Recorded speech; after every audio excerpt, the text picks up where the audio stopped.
네.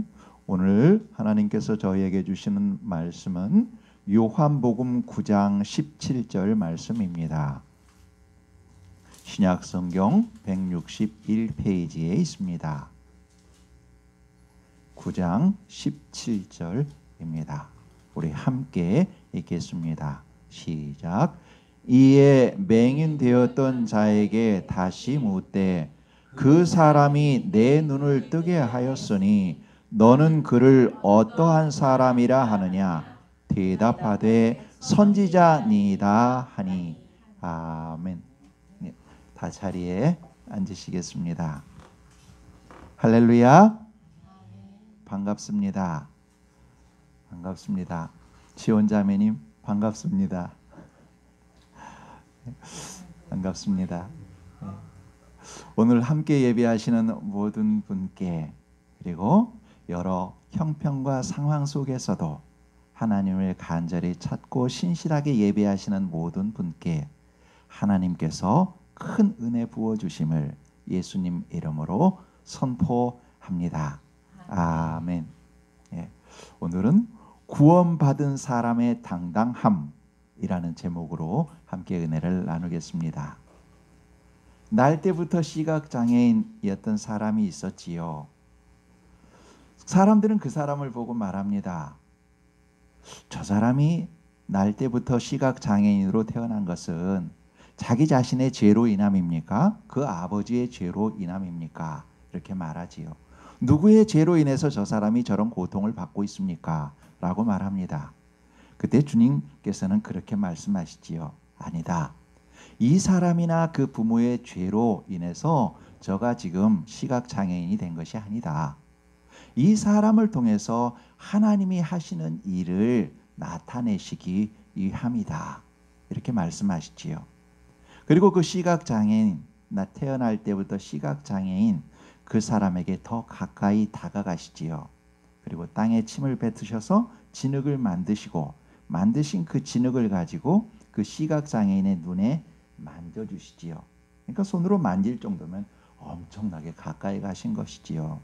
하셔서 그걸 만져주시지요. 그리고 나서 말씀하셨습니다. 형제여, 이제 가서 실로암 못에 가서 눈을 씻으시오. 말합니다.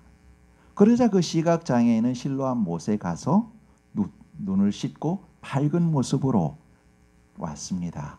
그런데 이 시각장애인은 눈을 떴으니 얼마나 기뻤겠어요. 나를 이렇게 낫게 한 그 사람에게 가서 빨리 감사해야지 달려왔습니다. 그런데 주님께서는 벌써 다른 곳으로 가버리셨습니다. 그래서 이 사람이 아무리 찾아도 찾을 수가 없습니다. 못 찾았습니다. 계속 찾고 있는데 주변에서는 술렁술렁합니다. 저 사람 이상해.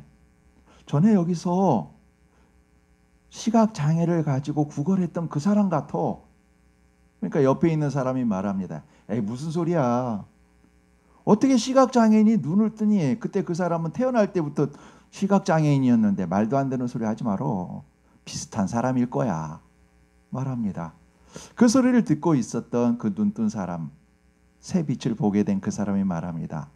여러분들이 말하는 사람이 바로 나예요. 내가 여기서 구걸하던 그 시각장애인 맞아요. 그러니 사람들이 놀랍니다. 그럼 당신 어떻게 눈을 뜬 거예요? 그러자 그 사람 말합니다. 예수라는 분이 이래저래 해서 이렇게 가서 씻고 왔더니 보게 되었어. 이렇게 말합니다. 그러자 그 말을 듣던 사람들이 다시 웅성웅성합니다. 뭐라고 어떻게 표현할 길이 없는 것이지요. 그래놓고 그 사람을 손을 잡고 바리새인들에게로 갑니다. 왜냐하면 예수님께서 그 시각장애인을 눈뜨게 한 그날은 안식일이었거든요.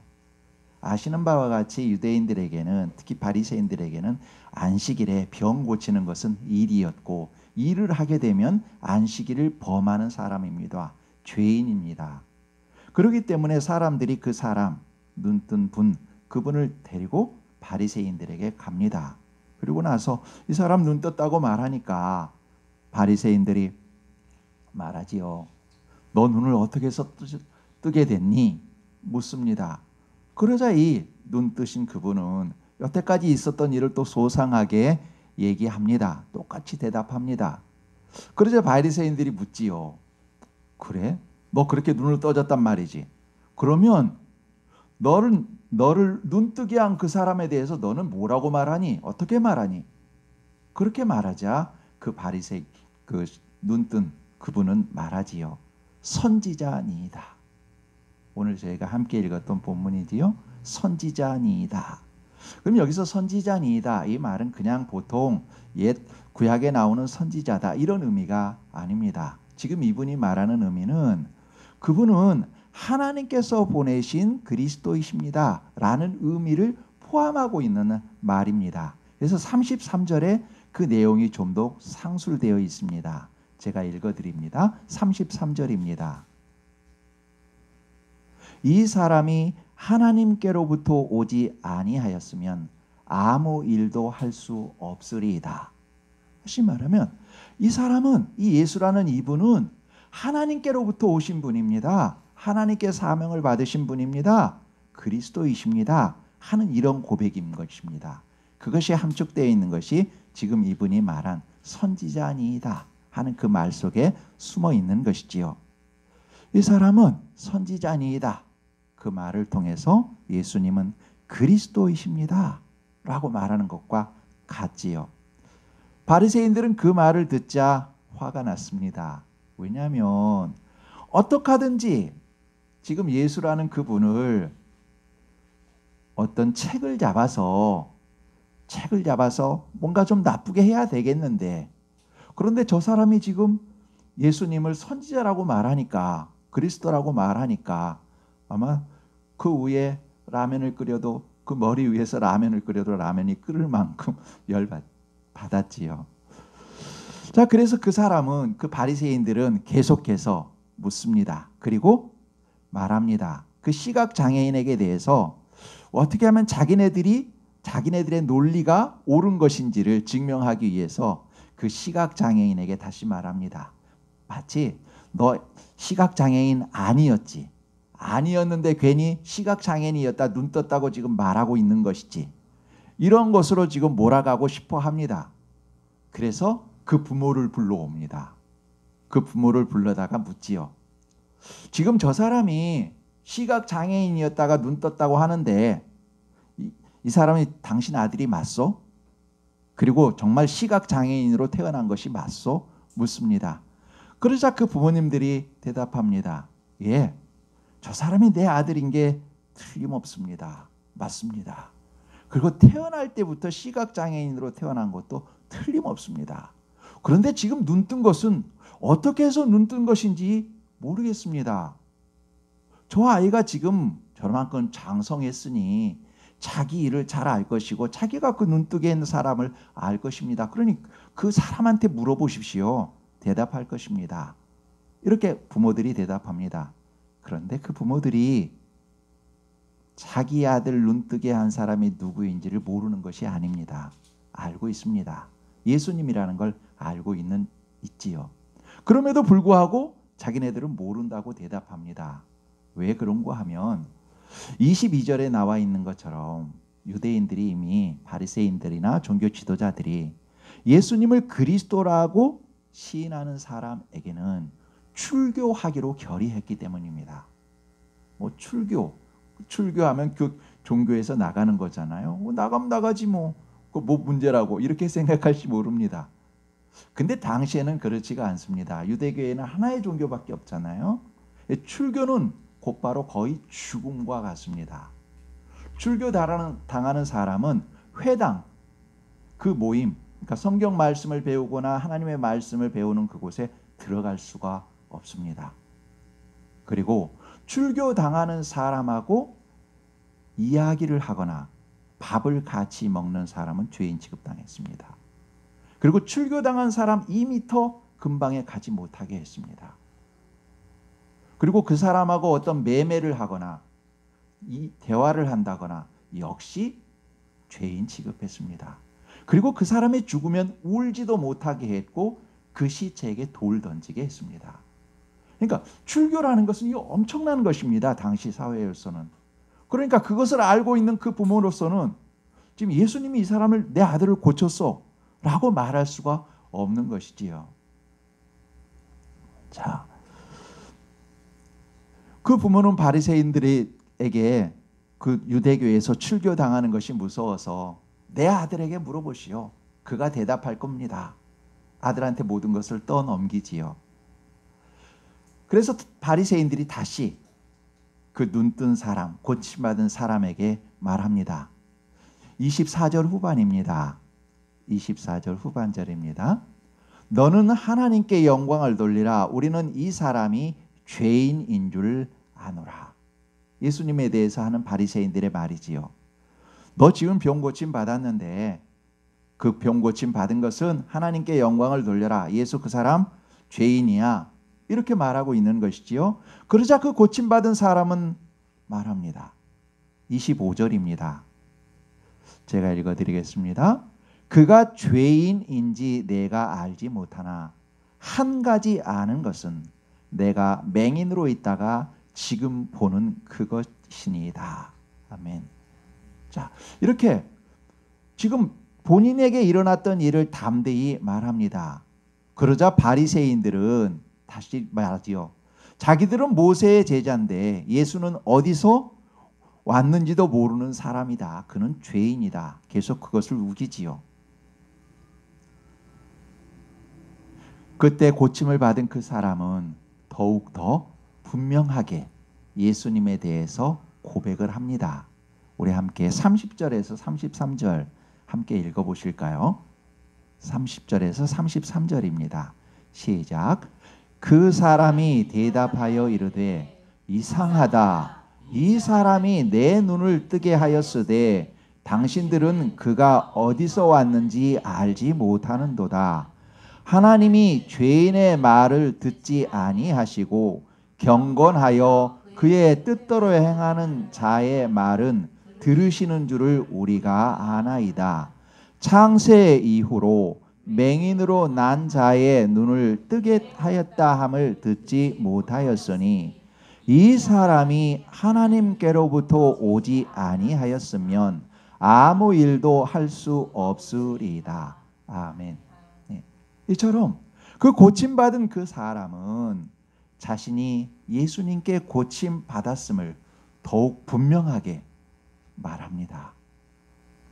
그분이 하나님께로부터 오신 분임을 사람들 앞에서 분명하게 고백하는 것이지요. 속으로 웅얼웅얼한 것이 아닙니다. 속마음으로만 갖고 있는 것도 아닙니다. 바로 그들에게 분명하게 말한 것이지요. 여러분, 그 부모는 출교 당할까 봐서 자신이 사랑하는 아들, 아마도 그 부모의 마음은 그랬을 거예요. 한 번이라도 아들의 눈동자를 보고 싶었을 거예요. 그렇지요?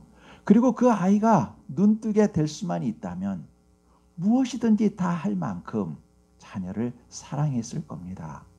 그 사랑하는 아들이 눈 떴음에도 불구하고 그 사랑하는 아들의 눈을 뜨게 한 사람이 누구인지를 출교 당할까 봐서 말하지 못했습니다.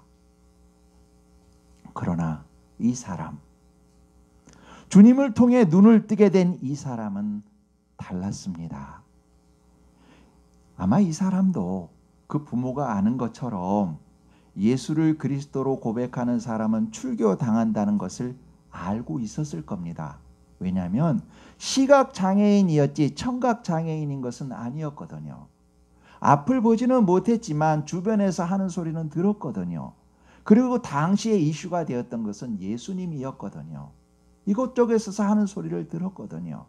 그러니까 예수님을 믿는 사람은 출교당한다. 바리새인들이 그렇게 정했다더라 하는 이야기를 이 시각장애인이었던 사람도 들었을 것입니다. 그것을 알면서도 이 고침받은 이분은 예수께서 나를 고치셨다. 예수님은 하나님께서 보내신 그리스도이시다.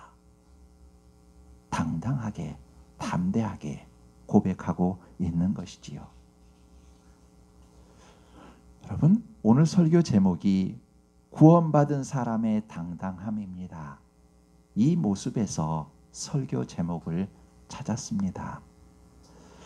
여러분, 어떠한 세력과 협박 속에서도 자신의 정체성을 분명히 하고 당당하게 사는 것, 예수 그리스도의 이름으로 그리스도인답게 올바르게 당당하게 사는 것, 그것이 예수 그리스도를 통해 구원받은 사람의 모습입니다. 우리가 살아야 할 모습입니다. 우리 앞에 물질이 우리를 협박할 수 있습니다. 타인과 비교하는 비교 의식이 우리를 협박하고 핍박할 수 있습니다. 어려운 형편이 우리를 너는 안 돼 라고 말하며 박해하고 억압할 수 있습니다. 또 건강이 우리를 협박할 수 있습니다. 그 모든 협박과 핍박 가운데서도 우리는 당당해야 합니다. 우리는 예수 그리스도를 통해 그분의 생명으로 다시 태어난 하나님의 자녀이기 때문입니다. 조금 후에 더 살펴보겠지만 주님이 우리를 찾아와 우리와 함께 하시며 우리에게 힘 주시고 우리를 도우시기 때문입니다. 고침받은 이분은 협박 속에서도 예수님을 그리스도로 당당하게 고백하고 있습니다. 그런데 여러분, 어떻게 이분이 이렇게 그 협박 속에서도, 위협 속에서도, 지금 바리새인 한두 명이 있는 게 아니잖아요. 그 옆에는 수많은 사람들이 빙 둘러서 있을 겁니다. 그 위압감 속에서도 어떻게 이분은 예수님을 그리스도라고 당당하게 고백할 수 있을까요? 물론 가장 중요한 것은 그가 예수님을 통해 병 고침을 받았기 때문입니다. 그렇죠? 1차적인 것입니다. 그런데 그것뿐만이 아닙니다. 만일 눈 고침 받은 것만 생각한다면 이분은 이렇게 말할 수도 있습니다. 왜냐하면 예수를 그리스도로 고백한다 그러면 출교당할 것 때문에 아마도 이 사람은 그 사람은요 눈 고치는 능력이 있는 능력자예요. 이 정도 고백으로만도 끝날 수 있습니다. 근데 이분은 지금 하나님께서 보내신 자 그리스도라고 말하고 있는 거잖아요. 이렇게 고백할 수 있는 것은 눈 고침만 받았기 때문이 아닙니다. 그의 영적인 눈도 열렸기 때문에 이 고백을 할 수 있는 것이지요. 그리고 이 영적이 떠질 수 있었던 것은 그가 예수님을 바라보는 눈이 달랐기 때문입니다. 여러분, 종교적으로 학문적으로 많이 안다고 하는 바리새인들, 그들은 예수님을 적대시하고 예수님을 바로 알지 못했잖아요. 그들은 왜 그랬을까요? 그들은 자신들의 이익을 위해 색안경을 끼고 예수님을 바라보았습니다. 그래서 자기들의 틀에 맞으면 그리스도라고 인정을 했습니다. 다시 말하면 하나님이 보내신다는 그리스도, 하나님의 뜻이라고 하는 그리스도, 그 그리스도마저도 자신들의 틀 안에 가두어 놓고 그 틀에 맞아야만 그리스도라고 생각하는 그런 색안경으로 예수를 바라봤기 때문에 예수님을 그리스도이신 것을 알아보지 못한 것입니다. 그래서 주님께서는 41절과 같이 말씀하시지요. 41절 제가 읽어드리겠습니다. 예수께서 이르시되 너희가 맹인이 되었더라면 죄가 없으려니와 본다고 하니 너희 죄가 그대로 있느니라. 다시 말하면 그들은 자기네들이 알고 있다는 지식의 것, 그것을 가지고 본다고 하면서 그 지식은 자기네들이 만든 틀을 가지고 본 것입니다. 그러니 그 보는 것을 가지고 예수님을 오히려 막은 것이지요. 그래서 주님께서는 지금 너희가 본다고 하니 너희 죄가 있다. 너희가 색안경을 끼고 있는 것, 그것 때문에 너희는 죄가 있는 것이다. 지금 말씀하고 있는 것이지요. 자기네들의 유익을 따라서 보는 그 색안경, 그것 자체가 이미 죄인 것이지요. 여러분, 우리도 혹시 우리들의 생각 속에 하나님을 한정 지우고 하나님의 전능하신 능력을 제한하고 있지는 않을까요? 그래서 기도하기를 쉬기도 하고 하나님께서 기뻐하시는 선한 일을 멈추어 서는 일, 그런 일은 없을까요? 혹은 우리가 생각하는 어떤 우리의 가치로, 우리의 가치 기준으로 사람을 평가하고 정죄하거나 판단하는 그런 경우는 없을까요? 시각장애를 고침받은 이 사람은 바리새인들과 다른 눈으로 예수님을 보았습니다. 예수님을 순수하게 바라보았습니다. 선입견 없이 어린아이가 세상의 것들을 처음 만나는 것처럼 있는 그대로의 예수님을 보았습니다. 예수님이 하시는 선한 일, 자기와 같이 소외당하고 절망 속에 있는 사람에게 다가와 가엾게 여기시고 손 내미시며 자신의 체온을 나누어 주시는 일, 흑암에 있는 사람에게 빛을 주시는 하나님만이 하실 수 있는 그 일을 하시는 분, 하나님의 말씀을 따라 사시는 예수님을 그대로 보았습니다. 그렇기에 예수님이 하나님이 보내신 분 그리스도이심을 알 수 있었습니다. 자기의 이익을 따라 무엇을 예수님을 본 것이 아니라 예수님이 하시는 그 일, 예수님 자체를 본 것입니다. 여러분, 간혹 그런 분들이 있습니다. 예수 믿으세요 그러면 아이고 예수님 믿는 사람들 보면 예수 못 믿겠어요 하시는 분들이 있습니다. 그럴 때 참 안타깝습니다. 예수님을 순수하게 바라보지 못하고 왜 예수님 안에서 이제 고쳐져 가고 성장해가는 어린아이의 모습을 보고 예수님을 멀리하는지, 성도들은 누구든지 예수님 안에서 어린아이고 계속 고쳐져 가는 사람들입니다. 완성자가 아닙니다. 죄인이기 때문에 예수님 앞에 더 매달릴 수밖에 없는 것이 성도입니다. 그런데 왜 그 죄인들, 구원받은 죄인들이지요?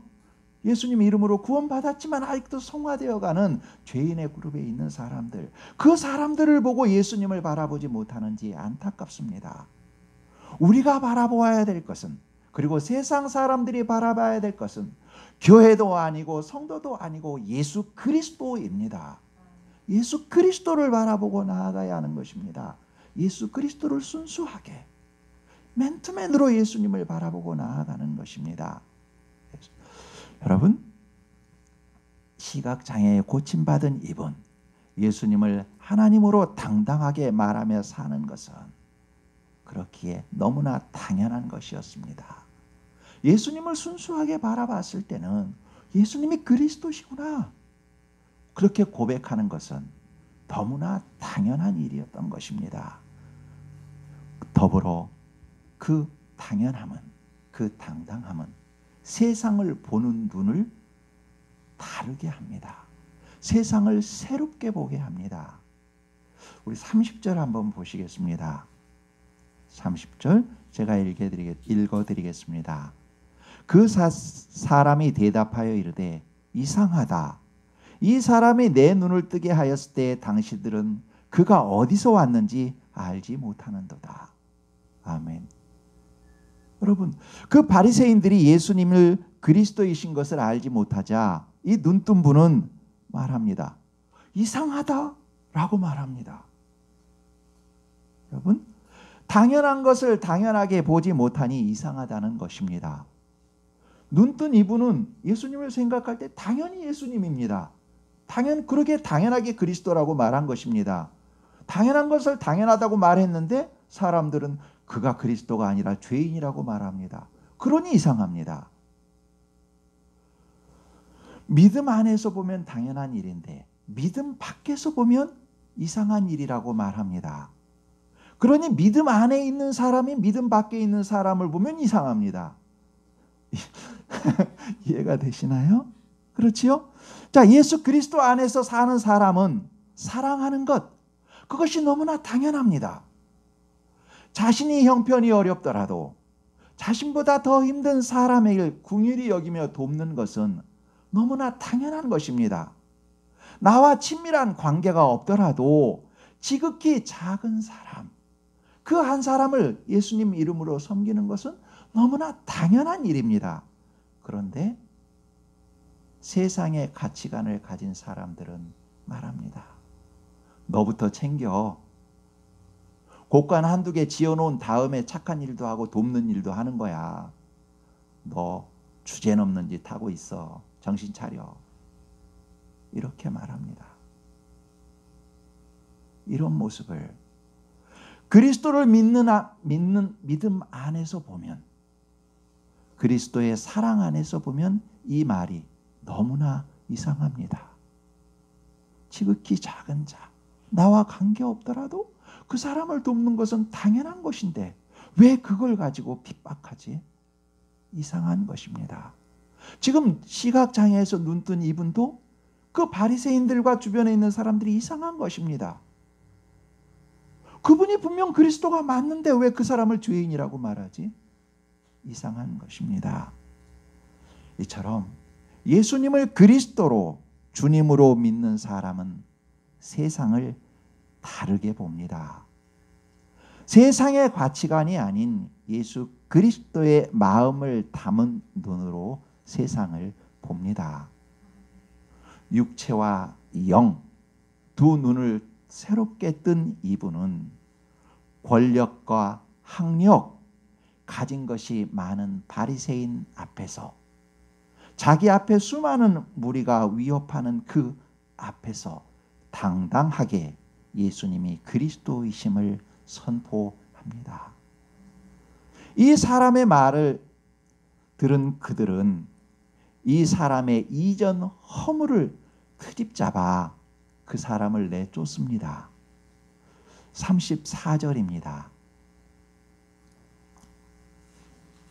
그들이 대답하여 이르되 내가 온전히 죄 가운데 나서 우리를 가르치려느냐 하고 이에 쫓아내어 보내니라. 보십시오. 지금 이분은 시각장애인에서 회복되었습니다. 정상이 되었습니다. 그러면 그 고쳐진 것에 대해서 함께 기뻐해야 합니다. 그런데 바리새인들은 너 옛날에 장님이었잖아. 시각장애인이었잖아. 그 옛날에 부족했던 것을 트집잡아 그를 내쫓습니다. 그분은 그들에게서 쫓겨납니다. 그런데 여러분, 쫓겨난 그분은 혼자일까요? 그렇지 않습니다. 예수님을 그리스도로 증언하다 쫓겨난 그 사람에게 주님은 다시 찾아오셨고 당신에게 그러니까 그 사람에게 당신 모습을 보여주셨습니다. 처음 눈을 뜨게 하신 후에는 조용히 그 자리를 이동하셨지만 이제 그리스도인으로서 당당하게 그리스도를 선포하다가 핍박받고 쫓겨난 그 사람에게 다시 나타나셔서 당신의 모습을 보여주시며 그 사람의 믿음을 더욱 굳건하게 해주십니다. 35절과 38절입니다. 우리 함께 읽으실까요? 시작. 예수께서 그들이 그 사람을 쫓아냈다 하는 말을 들으셨더니 그를 만나사 이르시되 내가 인자를 믿느냐? 대답하여 이르되 주여 그가 누구시오니까 내가 믿고자 하나이다. 예수께서 이르시되 내가 그를 보았거니와 지금 너와 말하는 자가 그이니라. 이르되 주여 내가 믿나이다 하고 절하는지라. 아멘. 예. 처음에는 조용히 피하셨지만 이제 주님께서 그 사람에게 찾아오셔서 본인을 보여주시지요. 그러면서 말씀하시지요. 내가 인자를 믿느냐? 그랬을 때 예, 믿고자 합니다. 그랬을 때 내가 그를 보았거니와 지금 너와 말하는 자가 그이니라. 당신을 보여주시며 그의 믿음을 굳건하게 해주셨지요. 그리스도인으로서 그리스도를 전파하다가 고난에 있을 때 주님은 그를 홀로 두지 않으십니다. 다시 찾아오셔서 그에게 당신을 보여주시며 그에게 힘을 주시고 용기를 주시지요. 아주 오래전에 이 본문을 읽을 때 조금 의아스러웠던 부분이 있습니다. 어떤 거냐면 내가 너를 고쳐준 예수다. 이렇게 그냥 말하면 쉬운데 내가 인자를 믿느냐 이렇게 말씀하시고 내가 그를 보았거니와 지금 너와 말하는 자가 그이니라 이렇게 말씀하시잖아요. 내가 그 사람이고 네 앞에 있는 내가 그 사람이야 이렇게 그냥 말하면 쉬울 텐데 왜 그 사람이라는 또 다른 호칭을 칭해서 말씀하시는가? 이게 굉장히 난해했었습니다. 왜 꼭 그라고 하지? 인자라고 하지? 이 말씀이 참 이해가 안 됐습니다. 근데 신앙이 조금 지나면서 주님께서는 이렇게 말씀하실 수밖에 없었구나 하는 것을 알게 됩니다. 뭐냐면 어떤 한 사람이 똑같은 말을 했다 하더라도 그 사람이 개인적으로 한 말과 대통령으로서의 한 말은 그 무게와 책임감이 다릅니다. 주님께서는 지금 내가 나다라고 말하는 게 아니라 지금 너와 말하는 자가 그이니라 그가 인자라고 말하는 것은 지금 예수님께서는 자기 자신을 객관화시켜서 그라는 객관화 하나님께서 보내신 자 그리스도 하나님의 아들 그 사람의 입장에서 말하고 계시는 것입니다. 그러니까 한 사람 예수라는 사람으로서 말하는 것이 아니라 하나님께 기름 부음 받은 그 사람이 너에게 지금 말하고 있다 말씀하고 계신 것이지요. 그 무게감과 책임감으로 이 사람에게 말하고 계신 것입니다. 우리에게도 마찬가지지요. 우리에게도 성령 하나님 그 직분 성령 하나님께서 오셔서 우리의 여러 가지 상황 속에서 우리의 믿음을 더 굳건하게 해주시고 도우시지요. 또 힘 주시지요. 여러분 제가 저희 신학교 동기 중에 아주 귀한 목사님이 계십니다. 아마 다들 알고 계시는 목사님인데요. 그분은 지금 하남시에서 매주 토요일 반찬 봉사를 하고 계신 분입니다. 그 지역에 독거 어르신, 몸이 불편하신 분, 환경적으로 어려운 사람들에게 매주 토요일마다 밑반찬을 해서 토요일마다 봉사자분들과 함께 섬겨주고 계십니다. 근데 어느 겨울에 이분 세탁기가 고장이 났습니다. 세탁기가 고장이 나니 세탁기를 고치려고 하니 사는 비용하고 같습니다. 고치지도 못하고 사지도 못하고 혼자 아내한테 미안하고 그래서 혼자 눈물 짓고 있었습니다. 그러다가 엉뚱한 생각이 들었습니다. SNS에 가끔 이런 거 있잖아요. 혹시 잊어버린 통장에 잔고가 있는지 확인하세요. 뭐 이런 거 나오잖아요. 왜 갑자기 그 단어가 떠오른 것입니다. 그래서 나한테 그런 게 있을 리 없는데 그래도 괜히 무엇인가 찾아보고 싶었던 거예요. 그래서 인터넷으로 자기 계좌번, 자기 이름 넣고 주민번호 넣고 통장 뭐가 있나 찾아보았습니다. 근데 한 번도 사용해 보지 않았던 통장이 있는 거예요. 그리고 그 통장을 열어봤더니 120만 원이 딱 있는 거. 이게 뭐지? 이게 웬 돈이지? 하고서 그 구체적으로 그 입금 내역들을 계속 살펴봤어요. 그랬더니 어떤 거였느냐면 신학교 때 저와 함께 안양에 있는 소년 소녀 분류 심사원이라는 곳이 있습니다. 교도소로 가기 전에 소년 소녀 사람들을 이렇게 교화시키는 그런 곳인데요. 그곳에 저와 함께 몇 명이서 3년 동안 매주 수요일마다 가서 섬겨준 적이 있습니다. 그러니까 같이 성경 공부하는 것이지요. 근데 그때 그곳을 담임하던 목사님께서 장 목사님에게 목사님 내가 매월 5만 원씩 후원할게. 그러면서 그 통장에 집어넣은 것인데 그 목사님은 까마득하게 잊어버리고 있었던 거예요. 그런데 그날 눈물 짓고 하나님 어째요? 어떻게 하면 좋아요? 그러면서 번개처럼 생각났던 거 찾아봤더니 그것이 발견된 거예요. 여러분 이 목사님 자기 형편도 굉장히 어렵습니다. 어려운 환경 속에서 더 어려운 이웃을 섬기고 있습니다. 그리스도인으로서 그리스도의 빛으로 살아가고 있을 때 그리고 그렇게 살아가다가 눈물 짓는 어려움이 있을 때 주님은 그를 내버려 두지 않으셨습니다. 너는 잊고 있었지만 나는 기억하고 있었고, 너는 모르고 있었지만 내가 너를 위해서 준비해 놓은 것이 있어. 생각나게 하시며 그것을 통해 그 문제를 해결하게 해주셨지요.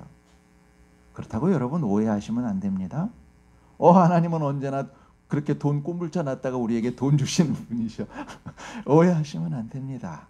만약에 그렇게 오해한다면 그것은 바리새인들처럼 자기 틀 안에 하나님을 가두는 것입니다.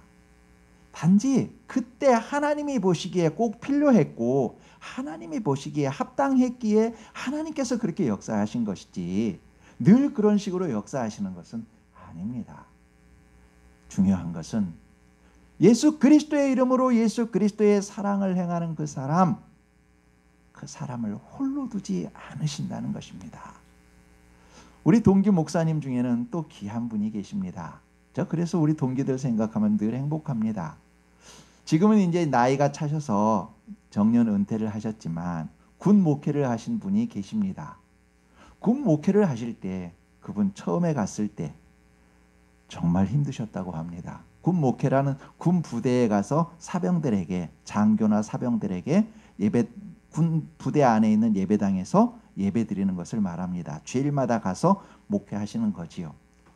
근데 처음에 이분이 설교할 때 너무나 힘드셨다고 합니다. 설교 준비하는데 뭘 준비해야 될지 모르겠다라는 거예요. 설교가 너무 힘들었다는 거예요. 그래서 다음 주엔 그만둬야지. 이 마음을 정말 몇 가지 꼭 찼다는 거예요. 도저히 못하겠다라는 거예요. 그러니까 그 마음이 든 것은 그만큼 좋은 설교를 하고 싶다는 사랑 때문이지요. 대충 하려고 그러면 그랬겠습니까? 더 좋은 것, 더 영적인 것을 우리 사병들에게 전해주고 싶은데 그게 차지 않으니까 그런 마음이 든 것이거든요. 그러니까 그 사랑, 그것 때문에 정말 못하겠더라는 거예요. 너무나 힘들더라는 거예요. 그래서 이제 근데 하나님께서는 그 마음을 아셨지요. 설교가 끝났습니다. 오늘도 힘들어서 속마음으로 하고 있는데 밖으로 나가는데 옆에 있던 사병이, 맨 뒤에 앉아있던 사병, 나가는 순서라면 제일 먼저 나갔어야 되잖아요. 근데 그 사병이 기다렸다가 목사님을 만나더니 그러더라는 거예요. 목사님 고맙습니다. 은혜 받았습니다. 그동안 막혔던 문제가 오늘 말씀을 통해 제 마음속에서 녹아졌습니다. 이 말을 하더라는 거예요. 이 목사님은 너무나 황당했어요. 자기 속으로는 너무나 설교 못했다고 지금 마음 부여잡고 있는데 옆에 그 사병이 그 말을 하니까, 더군다나 가장 먼저 나갈 수 있는 그 자리에 있던 사병이 기다렸다가 말하니 너무나 감동이 된 거예요. 근데 그런 일이 한두 번이 아니라 계속해서 이어진 거예요. 그러면서 그때 그 목사님이 느낀 거예요. 하나님이 나를 이렇게 위로해 주시는구나. 홀로 있게 하지 않으시는구나. 그것을 알았다는 것입니다.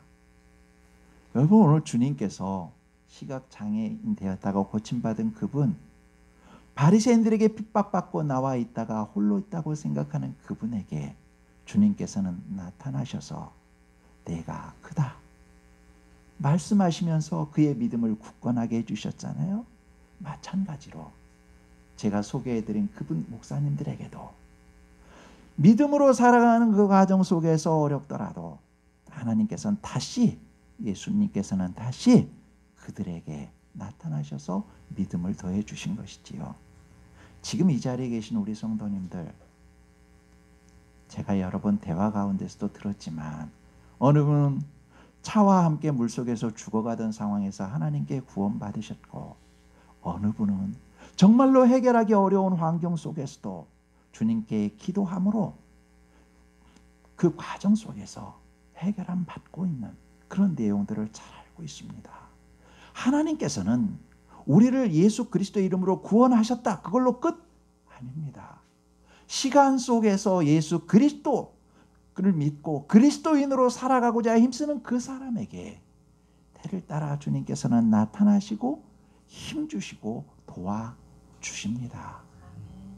하나님이 사랑하시는 여러분, 하나님을 사랑하시는 아름다운 여러분, 봄날 따뜻한 아침 햇살처럼 포근히 빛나는 우리 성도 여러분, 그리스도 안에서 그리스도인답게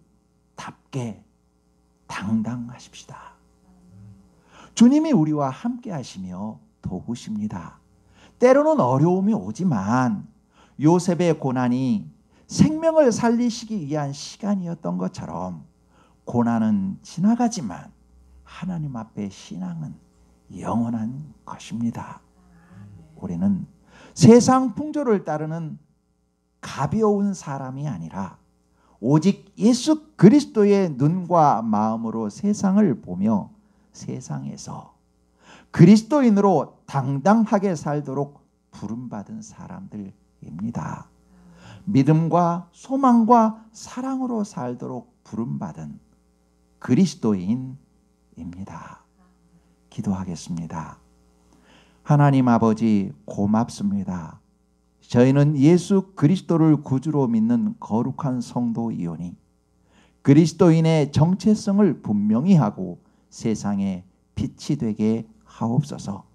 세계 곳곳에 전쟁이 그치게 하시고 우리 대한민국에 평화가 있게 하시고 정치와 국민이 극과 극으로 가지 않고 복음으로 하나 되게 하시오며 성도들이 미혹하는 이들에게 넘어가지 않게 하옵소서. 병으로 사고로 고통 중에 있는 아버지의 딸들과 아들들이 있사오니 평안의 은혜와 치료되는 은혜를 주시오며 그 가족들에게도 평안의 은혜를 주옵소서. 환경오염으로 인해 많이 아픈 지구가 회복하도록 저희 모두 힘을 합하게 하시고 이를 위해 작은 일부터 실천하게 하옵소서. 우리 주 예수 그리스도 이름으로 기도합니다. 아멘.